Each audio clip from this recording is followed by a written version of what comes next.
Tu veux que je te raconte l'histoire du Pow-Wow virtuel ? Ok, mais par contre, moi je raconte mes histoires qu'aux enfants qui se lavent les dents.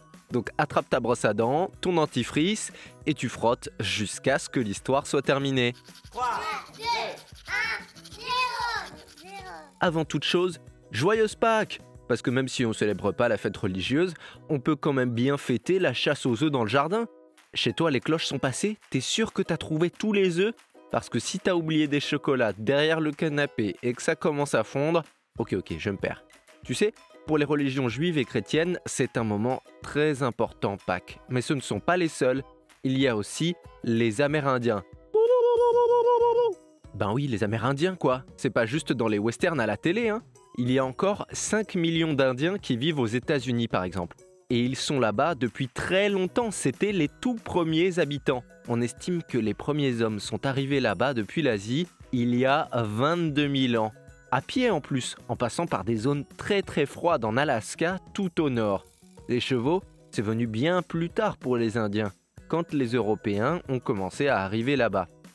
Et depuis, leur mode de vie très proche de la nature et des animaux, ils ont été obligés de l'abandonner petit à petit, au fur et à mesure que les villes se construisaient et que les routes avançaient sur leur territoire. Et aujourd'hui, les Indiens, ils sont comme toi et moi. Ils s'habillent avec des jeans, des t-shirts, ils conduisent des voitures, ils dorment dans des maisons. Mais ils s'attachent à préserver quand même certaines traditions de leurs ancêtres. Et parmi ces traditions, il y a le Pow-Wow. Le Pow-Wow, c'est un grand rassemblement amérindien. À l'origine, pour commémorer les esprits comme la forêt et les éléments, ou pour fêter les exploits des guerriers. Mais depuis, c'est surtout devenu une grande fête culturelle, où tout le monde s'habille avec des vêtements traditionnels, avec des plumes, des perles, et où tout le monde danse au son des tambours, écoute. C'est joli, hein ? Mais cette année, confinement oblige, impossible pour toutes les tribus de se retrouver en vrai dans les plaines. Alors ils ont eu une idée. Tu veux que je te raconte ? D'accord, mais d'abord, est-ce que tu savais que les requins perdent leurs dents en permanence ? Ça ne s'arrête jamais. Comme ils en ont plusieurs rangées, dès que l'une d'entre elles tombe, la rangée suivante avance pour la remplacer. En une vie, un requin peut avoir plus de 20 000 dents, t'imagines ?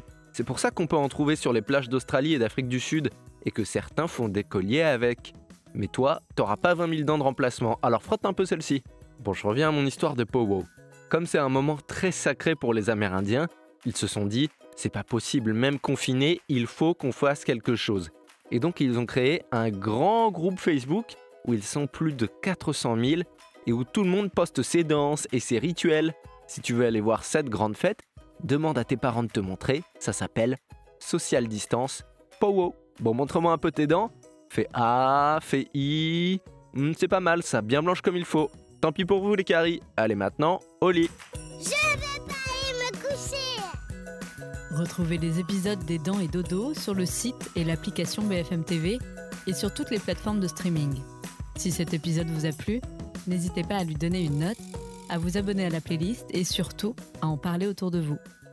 C'est un podcast BFM TV.